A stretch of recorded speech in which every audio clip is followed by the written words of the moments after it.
أعوذ بالله من الشيطان الرجيم.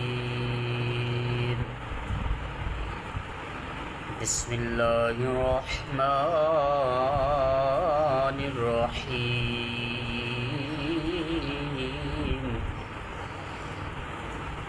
الحمد لله الذي وهب لي على الكبر إسماعيل وإسحاق إن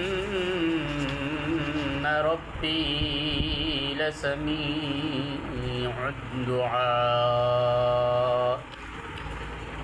رب اجعلني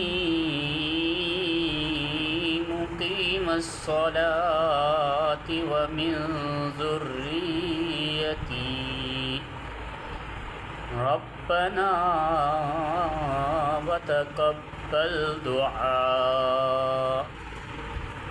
ربنا اغفر لي ولوالدي وللمؤمنين يوم يقوم الحساب.